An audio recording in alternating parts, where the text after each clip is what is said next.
The screaming started at 3 in the morning. Marcus stood on his front porch in the pouring rain, soaking wet and furious, hurling a broken plastic lawn chair onto the street.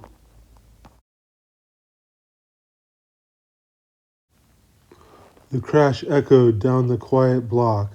Next door, Miss Evelyn Gable watched from behind her blinds, her hands shaking as she pulled out her cell phone and dialed the police.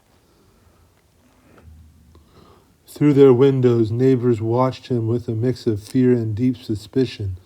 No one spoke to him. No one wanted to. 2 weeks later, the revolution began in the pre-dawn mist. A rusty pickup truck idled quietly outside Marcus's window. A stealthy crew, led by a quiet, stealthy man named Tariq and a supportive local volunteer named Sarah, unloaded thick plants of seedlings, bruised mint, sweet basil, and resilient cherry tomatoes.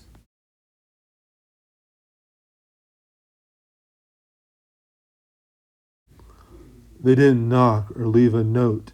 They had just left pieces of a puzzle on the front lawn.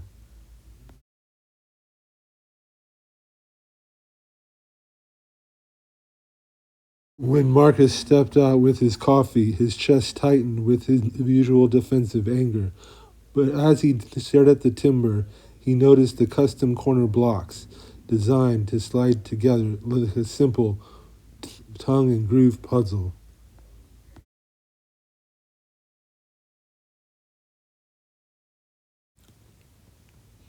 By midday, the transformation was magnetic.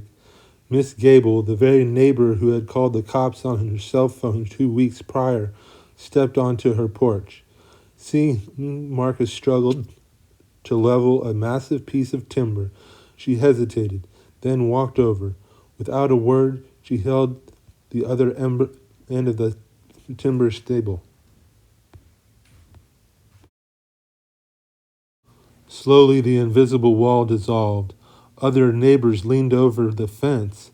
Someone brought out a pitcher of iced tea. The neighborhood shifted from quiet suspicion to open connection. Marcus wasn't the neighborhood menace anymore. He was a human rebuilding his life.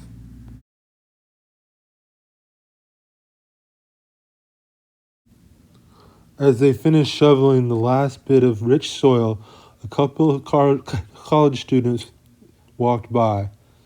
They eyed the leftover supplies with wide, curious eyes.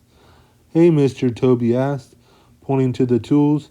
"Can we borrow your wheelbarrow and shovel? We want..." Marcus wept the sweat from his forehead. For the first time in years, a genuine smile broke across his face. "Take them," Marcus said. He reached down and handed Maya a flat of free tomatoes.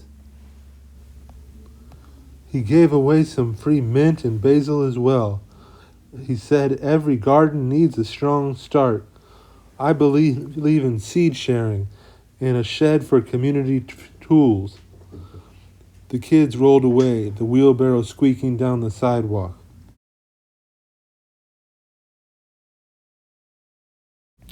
Later that evening, the rusted pickup truck pulled back up to the curb.